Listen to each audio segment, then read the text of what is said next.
जय माँ ब्रह्मचारिणी। ब्रह्मा को दिया ज्ञान, नवरात्रि के दूसरे दिन सारे करते ध्यान। शिव को पाने के लिए किया है तप भारी, ओम नमः शिवाय जप कर शिव की बनी वो प्यारी। या देवी सर्वभूतेषु ब्रह्मचारिणी रूपेण संस्थिता, नमस्तस्यु नमस्तस्यु नमस्तस्यु नमो नमः।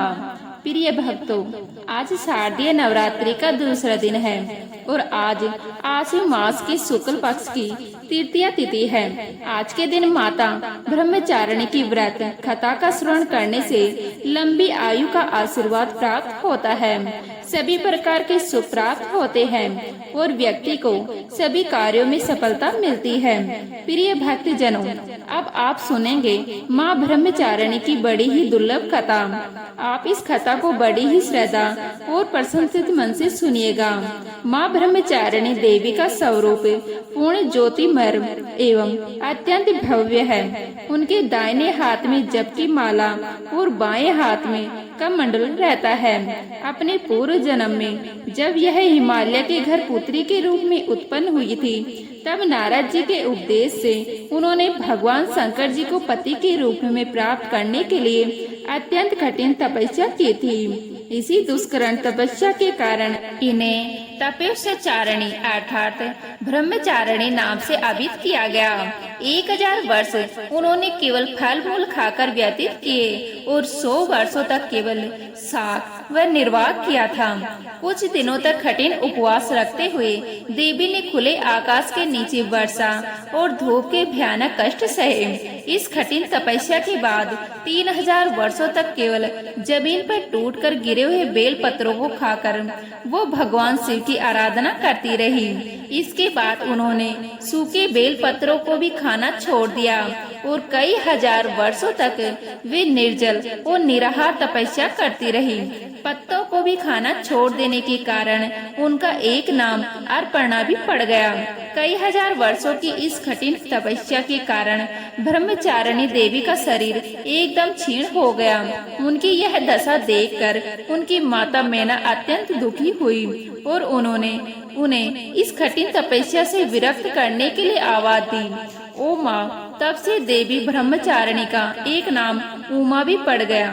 उनकी इस तपस्या से तीनों लोकों में हाहाकार मच गया।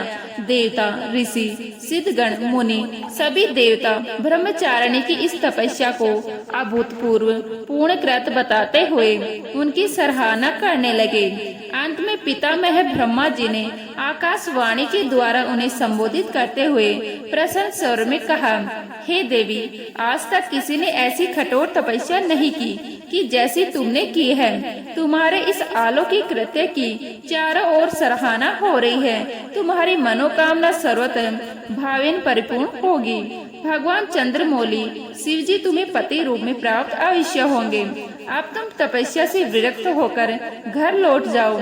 शीघ्र ही तुम्हारे पिता तुम्हें बुलाने आ रहे हैं। भक्त जनों, माँ ब्रह्मचारिणी की इस कठोर तपस्या को देखते हुए भगवान शिव जी ने कई बार उनकी परीक्षा भी ली। उस परीक्षा में देवी माँ उत्तीर्ण हुई और इससे प्रसन्न होकर महादेव भगवान भोलेनाथ ने माता ब्रह्मचारिणी को अपनी अर्धांगिनी स्वीकार किया, उन्हें आशीर्वाद दिया तथा उनसे विवाह किया। माँ दुर्गा का यह दूसरा स्वरूप भक्तों और सिद्धों को अत्यंत फल देने वाला है। उनकी उपासना से मनुष्य में तप, त्याग, वैराग्य, सदाचार और संयम जैसे गुण की वृद्धि होती है। जीवन के कठिन संघर्षों में भी व्यक्ति अपने कर्तव्य से विचलित नहीं होता। माँ ब्रह्मचारिणी देवी की कृपा से उसे सर्वस्व सिद्धि और विजय की प्राप्ति होती है। लालसाओं से मुक्ति के लिए माँ ब्रह्मचारिणी का ध्यान लगाना बहुत ही श्रेष्ठ माना जाता है। दुर्गा पूजा के दूसरे दिन इन्हीं के स्वरूप की उपासना की जाती है और इसी दिन साधक का मन स्वादिष्टान चक्र से उपस्थित होता है। इस चक्र में अवस्थित चित्त वाला योगी ब्रह्मचारिणी जी की कृपा और भक्ति सहज ही प्राप्त कर लेता है। प्रेम से बोलिए, माता ब्रह्मचारिणी की जय हो। जय हो माँ शारदा, जय हो माँ भवानी। अपने सभी भक्तों का दुख दूर करो माँ। जय माता दी। ओम नमः शिवाय। प्रिय भक्त जनों, आइए अब सुनते हैं माता रानी की दूसरी कथा। एक राजा और एक रानी थी। बहुत दिनों तक उनकी कोई संतान नहीं हुई। बहुत जप और तप करने के बाद कई सालों बाद उनको एक संतान की प्राप्ति, पुत्र प्राप्त हुआ। अब राजा और रानी बहुत ही खुशी से अपना राजपाट संभालने लगे। कई दिनों तक ऐसे चलता रहा और देखते ही देखते पुत्र 4-5 साल का हो गया। एक दिन की बात है, रानी दोपहर में बच्चे के साथ सो रही थी और बच्चे की नींद खुल जाती है। वह उठकर बाहर की ओर जाने लगा, क्योंकि उसको बाहर जाने के लिए नहीं दिया गया था। तो वह माँ को सोता हुआ देखकर उसके मन में बाहर जाकर अपनी उम्र के बच्चों के साथ खेलने की इच्छा हुई और वह छिप कर बाहर चला गया। वह खेलते खेलते बहुत दूर चला गया और वह किसी दूसरे गांव में जा पहुंचा। इधर जब रानी की नींद खुली तो वह बच्चे को अपने पास न देखकर बहुत हैरान हुई। फिर बच्चे की खोजबीन शुरू की गई। बहुत प्रयास करने के बाद सफलता हासिल नहीं हुई, अर्थात उनको बच्चा नहीं मिला। अब राजा रानी फिर से दुखी हो गए। अब वह बच्चा उस गांव में एक ग्वाले के घर पहुंचा। तो ग्वालिन ने उससे पता पूछा कि हे पुत्र, तुम कहाँ से आए हो? तो वह बच्चा अपने बारे में कुछ बता नहीं सका, क्योंकि वह बहुत छोटा था। उसको कुछ पता ही नहीं था। वह केवल बच्चों के साथ खेलते खेलते दूर चला गया था। तो ग्वाले ने कहा कि जब यह बच्चा अपना नाम नहीं बता पा रहा है तो इसको अपने पास रख लो। जैसे तुम्हारे 2 बच्चे हैं वैसे ही यह तीसरा रहेगा। अब इधर वह बालक ग्वाले के बच्चों के साथ घुल मिलकर खेलने लगा और कुछ दिन बीत भी गए। एक दिन ग्वाले की नजर उस बच्चे के हाथ पर पड़ी तो वह देखा कि उसके हाथ में किसी का नाम लिखा हुआ था। तो वह बच्चे से पूछा, पुत्र यह किसका नाम है? तो उस बच्चे ने कहा, यह हमारे पिताजी का लिखा है। तो ग्वाले ने कहा कि हम आपके पिताजी का नाम ढूंढते हुए घर पर चलेंगे। अब देखिए, इधर जब राजा शिकार पर निकल जाते हैं तो रानी रोज अपने बच्चे को इधर उधर ढूंढती है, क्योंकि माँ का हृदय था। वह दिन भर तड़पती अपने बच्चे की याद में इधर उधर बाग बगीचे में देखती, कहीं मेरे बच्चे का कोई संदेश आ जाए। रानी यही सोचती कि इतने दिन बाद एक संतान हुई थी तो मैंने लापरवाही में वह भी अपने हाथ से गवा दी। अब रानी एकदम निराश होकर एक गांव में पहुंची तो वहां उसने देखा कि कुछ औरतें मिलकर देवी माता की पूजा कर रही थी। तो रानी भी वहां जाकर बैठकर पूरी पूजा देखती है और पूजा के दौरान माता रानी की कथा को बहुत मन लगाकर सुनती है। पूजा समाप्त हो जाने के बाद सभी सुहागिनी रानी को प्रसाद देती है। तब रानी ने पूछा, बहन आप किसकी पूजा कर रही हैं? हमको भी बताइए। तब सभी सुहागिनों ने कहा कि हम माँ भवानी, माँ दुर्गा की पूजा कर रहे हैं। माता बहुत ही दयालु है। यह अपने भक्तों के संकट को क्षण मात्र से दूर कर देती है। बस ध्यान लगाने वाली बात है, तब तक आपकी मनोकामनाएं तुरंत ही पूरी हो जाती है।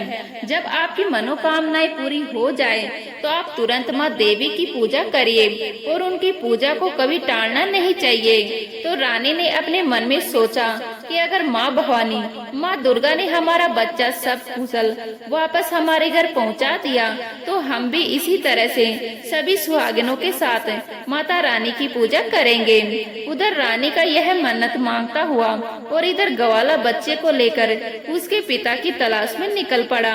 वह कई जगह ढूंढते हुए काफी देर बाद गांव के किनारे पहुंचा तो एक व्यक्ति से पूछा कि भैया इस नाम के व्यक्ति को क्या आप जानते हैं? तो वह आदमी ने बताया, हाँ भैया, यह हमारे राजा का नाम है। उनका पुत्र खो गया है। क्या यह उन्हीं का पुत्र है? यह बताकर ग्वाले को घर का पता बताया। ग्वाला जब बच्चे को लेकर राजा के द्वार पर पहुंचा तो राजा रानी अपने बच्चे को देखकर लिपटकर वो रोने लगे और बार बार ग्वाले का धन्यवाद करने लगे। तो राजा ने पूछा कि भाई इसको आपने कहाँ पाया? तो ग्वाले ने कहा, राजा साहब, यह बालक घूमते घूमते हमारे गांव आ पहुंचा था। तब हमने इससे इसका पता पूछा तो बालक कुछ नहीं बता सका। एक दिन खेलते खेलते जब मेरी नजर इसके हाथ पर गई तो उसका नाम लिखा हुआ हुआ था और उसी नाव के सहारे हमने इसको आप तक पहुंचाया है। तो प्रिय भक्त जनों, रानी की खुशी की सीमा नहीं। रानी ने राजा से कहा कि ग्वाले को खूब धन दौलत देकर विदा कीजिए, लेकिन ग्वाले ने कुछ भी नहीं लिया और कहा, जितनी खुशी आपको है आपका पुत्र पाकर, उतनी ही खुशी मुझे भी है कि मैंने आपकी धरोहर को आप तक पहुंचाया है। अंत में राजा ने ग्वाले को धन देकर विदा किया। अब रानी को यह तुरंत याद आ गया कि वह माता रानी की मदद मांगी थी, उनकी पूजा करने का और नवरात्रि का व्रत करने का। तो रानी ने राजा से कहा, हमने माँ दुर्गा का मन्नत मांगा है, हमें नवरात्रि का व्रत करना है, हम नवरात्रि का व्रत करेंगे और नगर की कुछ स्त्रियों को निमंत्रण दीजिए और तुरंत माँ भवानी की पूजा कीजिए। रानी ने तुरंत माता की पूजा करने वाली सारी सामग्री इकट्ठा करवाई। माता रानी की पूजा की सारी व्यवस्था की गई। सभी सुहागिनों ने मिलकर माता रानी की विधिवत पूजा की और माँ भवानी दुर्गा माता का गीत गाया। जिन सुहागिनों को माता रानी की कथा आती थी, उन्होंने माता रानी की कथा सुनाई और फिर अंत में सभी सुहागिनों ने मिलकर माता रानी की आरती की और उनसे प्रार्थना की कि हे माँ, जिस तरह आपने हमारे संकट को दूर किया है, ऐसे ही जो आपको याद करें, आप उनके भी संकट को तुरंत दूर करना। हे माँ, आपका स्वभाव बड़ा ही दयालु है, बड़ा ही सहज है, बड़ा ही कृपालु है। जय माता रानी। हे माँ भवानी, जिस प्रकार आपने रानी के बच्चे को वापस किया, उसकी गोद भरी, उसके जीवन में खुशियाँ लौटाई, उसी प्रकार सभी माताओं की गोद को हरा भरा रखना, सभी के घर में सुख समृद्धि लाना। जय माँ दुर्गा। ओम नमः शिवाय। प्रिय भक्त जनों, आइए आप सुनते हैं माता रानी की कथा। एक समय की बात है, माँ भगवती को मानने वालों में से एक राजा स्पर्श भी थे। वो दिन रात उनकी पूजा अर्चना में लीन रहते थे। राजा को किसी चीज की कोई कमी नहीं थी, बस उन्हें बच्चे की ख्वाहिश थी। सालों से बच्चा नहीं होने के कारण राजा कुछ निराश रहा करते थे। एक दिन राजा की भक्ति से खुश होकर माँ भगवती ने सपने में आकर उसे 2 बेटी होने का वरदान दिया। आशीर्वाद मिलने के कुछ समय बाद राजा के घर एक बेटी पैदा हुई। बेटी पैदा होने की खुशी में राजा ने सबको दावत दी और बेटी की कुंडली बनवाने के लिए पंडितों को बुलवाया। सबने राजा से एक ही बात कही कि यह साक्षात देवी का रूप है, जहाँ भी इसके कदम पड़ेंगे वहाँ खुशियाँ ही खुशियाँ होंगी, यह भगवती देवी की भक्ति होगी। इतना सब कहकर पंडितों ने लड़की का नाम तारा रख दिया। कुछ समय के बाद मंगलवार के दिन राजा के घर एक और बेटी पैदा हुई। ज्योतिषियों ने उसकी भी कुंडली बनाई और उदास हो गए। राजा ने जब उनकी उदासी का कारण पूछा तो ज्योतिषियों ने बताया कि यह लड़की आपके जीवन में खूब सारा दुख लेकर आई है। राजा ने ज्योतिषियों से पूछा कि आखिर मैंने ऐसे कौन से खराब कर्म किए थे कि इसने मेरे घर जन्म लिया है। ज्योतिषियों ने बताया कि आपकी दोनों बेटियां राजा इंद्र की अप्सराएं हुआ करती थी। इनमें से बड़ी बहन का नाम तारा और छोटी का नाम रुकमन था। एक दिन यह दोनों मिलकर धरती की सैर करने के लिए गई। दोनों ने वहां पहुंचकर एकादशी के दिन का व्रत रखा। तारा ने अपनी छोटी बहन से कहा कि आज एकादशी का व्रत है, इसलिए बाजार जाकर कुछ ताजे फल ले आओ, लेकिन वहाँ कुछ मत खाना। रुकमन बाजार फल लेने के लिए तो चली गई। वहाँ उसे मछली के पकोड़े दिखे। उसने झट से उन्हें खा लिया और अपनी दीदी के लिए कुछ फल ले लिए। रुकमन से तारा ने पूछा कि तुम अपने लिए फल क्यों नहीं लाई, तो उसने जवाब दिया कि वो मछली के पकोड़े खाकर आई है। तारा ने गुस्से में कहा कि तुम पापिन हो, एकादशी के दिन तुमने मछली खा ली है। ऐसे खराब कर्म के लिए मैं तुम्हें छिपकली बनने का श्राप देती हूँ। अब उसी जंगल में तारा की बहन छिपकली बनकर रहने लगी। वहाँ एक जाने माने ऋषि गोरख भी अपने कुछ शिष्यों के साथ रहते थे। उनके शिष्यों में से एक बहुत ही घमंडी था। अपने घमंड के चलते वो शिष्य कमंडलों में पानी भरकर एकांत में बैठकर तपस्या करने लगा। तभी एक प्यासी गाय वहां आ गई। उसने सीधे अपना मुंह उस कमंडलों में डाला और पानी पी लिया। पानी पीने के बाद जैसे ही गाय अपना मुंह बाहर को निकालने लगी तो कमंडल नीचे गिर गया और ऋषि का ध्यान भंग हो गया। ऋषि ने देखा कि गाय पानी पी गई है। अब गुस्से में ऋषि ने गाय को एक चिमटे से बुरी तरह घायल कर दिया। इस बात की जानकारी जब गुरु गोरख को पड़ी तो वो तुरंत गाय को देखने के लिए गए। जैसे ही उन्होंने गाय की हालत देखी वैसे ही अपने उस घमंडी शिक्षक को आश्रम से बाहर निकाल दिया।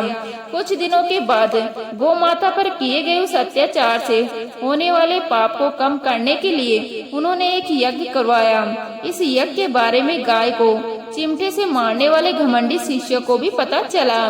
वो सीधे पक्षी का रूप धारण करके यज्ञ स्थल पर गया और भोजन में अपनी चोंच से मरा हुआ सांप डाल दिया। किसी को इस बात की खबर नहीं हुई। यह सब होते हुए तारा से श्राप मिलने वाली छिपकली रुकमन देख रही थी। उसके मन में हुआ कि इसे खाकर सारे लोग मर जाएंगे। सबकी जान बचाने के लिए छिपकली बनी रुकमन सभी लोगों के सामने भोजन पर गिर गई। लोगों ने छिपकली को खूब कोसा और बर्तन को खाली करने लगे। उसी वक्त भंडारा करने वालों को खाने में मरा हुआ सांप भी दिखा। तब कहीं जाकर सबको समझ आया कि छिपकली सबकी जान बचाने के लिए जानबूझकर भोजन में गिरी थी। एक छिपकली होने के बावजूद भी इतने अच्छे विचार होने की वजह से यज्ञ में मौजूद सारे महत्वपूर्ण लोगों ने कहा कि हमें इस छिपकली की मुक्ति के लिए प्रार्थना करनी चाहिए। पंडित ने आगे बताया कि सबकी प्रार्थना से ही वो छिपकली तीसरे जन्म में आप जैसे प्रतापी राजा के घर बेटी के रूप में पैदा हुई है। वही तारा ने दूसरा जन्म तारमती के रूप में लिया और अयोध्या के राजा हरिश्चंद्र से शादी की है। इतनी सब बातें कहने के बाद पंडितों ने राजा स्पर्श को रुक्मण को मारने की सलाह दी। इस बात पर राजा बोले, मैं किसी बेटी को कैसे मार सकता हूँ, ऐसा करना पाप होगा। फिर ज्योतिषियों ने कहा कि एक संदूक में सोना चांदी लगवाकर उसके अंदर लड़की को रख देना और संदूक को पानी में बहा देना। उसमें लगा हुआ सोना चांदी देखकर लोग नदी से संदूक जरूर निकालेंगे और लड़की की जान बच जाएगी। राजा ने ज्योतिषियों के बताए अनुसार वैसा ही किया। नदी में सोना चांदी जड़ा हुआ संदूक देखकर कांसे के पास ही एक भील ने उसे बाहर निकाल लिया। उसके कोई बच्चे नहीं थे, इसलिए उसने संदूक के अंदर की लड़की को पालने का फैसला लिया। उस भील और उसकी पत्नी ने खूब प्यार से उसे पाला और रुको उसका नाम रख दिया। बड़ी होते ही दोनों ने रुको की शादी करवा दी। रुको की सासू माँ तारा थी और राजा हरिश्चंद्र के महल में साफ सफाई करने का काम किया करती थी। कुछ दिनों के बाद रुको की सासू माँ बीमार हो गई। उनकी जगह रुको वहाँ काम करने लगी। तारमती ने उसे देखा और पुराने जन्म के पुण्य के कारण पहचान लिया और उसे कहा कि तुम मेरे साथ बैठ जाओ। तो रुको ने कहा कि मैं तो भील हूँ, इसीलिए आपके पास नहीं बैठ सकती। तब तारामती ने उसे बताया कि तुम पूर्व जन्म में मेरी ही बहन थी। तुमने एकादशी के व्रत के दिन मछली खा ली थी और मैंने तुम्हें दंड देते हुए छिपकली बना दिया था। अब तुम्हें दोबारा मनुष्य जन्म मिला है, तो इस जन्म में माँ वैष्णो देवी की पूजा करके पुण्य कर्म करो। माँ की पूजा से तुम्हारी सारी इच्छाएं भी पूरी होगी। तारमती की इस बात को सुनने के बाद रुको माँ वैष्णो देवी से एक बेटे के लिए प्रार्थना करती है और कहती है कि अगर उसकी मनोकामना पूरी हुई तो वह अपने घर में माँ वैष्णो देवी का पूजन और जागरण करवाएगी। माँ वैष्णो देवी उसकी प्रार्थना सुन लेती है और उसे एक बेटा होता है। पुत्र की प्राप्ति के बाद रुको उसकी देखभाल और लाड दुलार में माँ वैष्णो देवी की पूजा करना भूल जाती है। ऐसा होते होते 5 साल बीत गए और फिर एक दिन उस बच्चे को चेचक यानी माता निकल आती है। बच्चे की ऐसी स्थिति परेशान देखकर रुको अपने पिछले जन्म की बहन तारमती के घर जाकर उन्हें इस समस्या के बारे में बताती है। तब तारमती ने पूछा कि तुमने माँ वैष्णो देवी की पूजा अर्चना में कोई गलती तो नहीं की। फिर रुको को याद आया कि उसने माँ वैष्णो देवी का जागरण कराने का प्रण लिया था। यह बात याद आते ही रुको को काफी पछतावा पछतावा और मन में उसने माँ से कहा कि बच्चे के ठीक होते ही वो अपने घर में जागरण कराएगी। अगले ही दिन उसका बेटा पूरी तरह स्वस्थ हो जाता है। तभी रूपो ने माता रानी के मंदिर जाकर पुजारियों से कहा कि मंगलवार के दिन घर में जागरण करवा दीजिए। तब रूपो की बात सुनकर पंडित कहते हैं कि तुम यही 5 रुपए दे दो, तुम्हारे लिए हम मंदिर में ही जागरण करा देंगे। तब रूपो कहती है, मुझे पता है कि मैं चमारन हूँ, लेकिन आप मेरे घर आकर ही जागरण करवा दीजिए। माँ किसी तरह का भेदभाव नहीं करती, तो आपको भी नहीं करना चाहिए। इस पर पंडितों ने विचार विमर्श करके कहा कि अगर रानी आपके जागरण में आती है तो हम तुम्हारे घर आकर जागरण करने के लिए तैयार हैं। पंडितों की बात सुनकर रूपो अपनी बहन रानी तारामती के पास जाती है और तारा को सारी बात बताती है। रूपो की बातें सुनकर तारामती जागरण में जाने के लिए तैयार हो जाती है। इस बात को बताने के लिए रूपो जब पंडित जी के पास जाती है तब उनके बीच की बातों को सेन नामक नाई सुन लेता है। फिर वह राजा हरिश्चंद्र को जाकर सारी बातें बता देता है। राजा के मन में हुआ कि रानी को नीची जाति वालों के घर जाकर जागरण में नहीं जाना चाहिए। इसी वजह से वो अपनी उंगली काट लेते हैं, जिससे उन्हें नींद न आए और रानी जागरण में न जा सके। जब जागरण का समय होता है तब भी राजा को जागते हुए देखकर रानी मन ही मन में माँ वैष्णो देवी से प्रार्थना करती है कि महाराज को नींद आ जाए ताकि मैं जागरण में जा सकूं। रानी की प्रार्थना के कुछ ही देर बाद राजा को नींद आ जाती है। फिर रानी तारामती रोशनदान से रस्सी बांधकर महल के नीचे आकर रूपो के घर चली जाती है। इसी जल्दबाजी में रास्ते में ही रानी का रेशमी रुमाल और एक पांव का कंगन गिर जाता है। इधर कुछ वक्त बाद राजा हरिश्चंद्र की नींद टूट जाती है। नींद खोलने पर रानी को अपने पास न देखकर राजा उसकी तलाश में निकल जाते हैं। रानी को ढूंढते ढूंढते उन्हें रानी का रुमाल और कंगन मिलता है। रानी की चीजों को अपने पास लेकर राजा जागरण स्थल पहुंचते हैं और एक जगह चुपचाप बैठकर जागरण सुनने लगते हैं। माँ वैष्णो देवी की जयकार के साथ जागरण खत्म होता है और सभी को प्रसाद दिया जाता है। तब रानी अपने हिस्से के प्रसाद को झोली में डाल लेती है। रानी के ऐसा करने पर लोग उनसे पूछते हैं कि वह प्रसाद क्यों नहीं खा रही है। अगर आप प्रसाद का सेवन नहीं करती तो जागरण में आए लोग भी प्रसाद नहीं खाएंगे। तब रानी बोलती है कि वह प्रसाद राजा के लिए था, अब आप मुझे प्रसाद दीजिए। फिर अपने लिए प्रसाद लेकर रानी सबके सामने उसे खा लेती है। रानी के प्रसाद खाते ही जागरण में मौजूद सभी भक्तों ने भी प्रसाद खाया। उसके बाद रानी महल के लिए निकल जाती है। तभी रास्ते में ही राजा उन्हें रोककर पूछते हैं कि तुमने नीच जाति के घर प्रसाद खाकर खुद को अपवित्र कर लिया है। तुमने मेरे लिए भी प्रसाद रखा है, अब तुम उसमें मुझे भी अपवित्र करना चाहती हो। अब मैं तुम्हें अपने महल नहीं लेकर जा सकता। यह बोलते हुए जब राजा रानी की झोली को देखता है तब उन्हें प्रसाद की जगह गुलाब, चंपा जैसे अनेक फूल और कच्चे चावल और सुपारियां नजर आती है। इस चमत्कार को देखकर राजा हैरान हो जाते हैं। फिर राजा चुपचाप रानी को अपने साथ लेकर महल पहुंचते हैं। महारानी बिना माचिस के ही माता रानी के सामने दीप जलाकर राजा हरिश्चंद्र को और हैरान कर देती है। फिर रानी जी बोलते ही माता के दर्शन करने के लिए बहुत बड़ा त्याग करना पड़ता है। इसके लिए आपको अपने बेटे रोहिताक्ष की बलि देनी होगी, तभी माँ दुर्गा आपको साक्षात दर्शन देगी। यह सुनकर राजा के मन में माँ के दर्शन की इच्छा होने लगी, जिसके लिए राजा अपने पुत्र की बलि देते हैं। बलि देने के बाद माँ दुर्गा शेर पर सवार होकर प्रकट होती है। उन्हें देखकर राजा हरिश्चंद्र काफी खुश हो गए और माँ दुर्गा ने तुरंत राजा के बेटे को दोबारा जिंदा कर दिया। इस चमत्कार को देखकर राजा हरिश्चंद्र खुश हो गए और तभी राजा ने माँ की पूरी विधि से पूजा करके उनसे अपनी गलतियों की माफी मांगी। माँ दुर्गा ने भी राजा को खुश रहने का आशीर्वाद दिया और अंतर्ध्यान हो गई। तब राजा ने तारानी से कहा कि मैं बहुत खुश हूँ कि मुझे पत्नी के रूप में आप मिली है। फिर राजा हरिश्चंद्र, तारा रानी और रुक्मण तीनों अपनी मनुष्य योनि से छुटकारा पाकर देवलोक में चले जाते हैं। तो प्रेम से बोलिए माता रानी की जय हो। जय अम्बे माँ। ओम नमः शिवाय।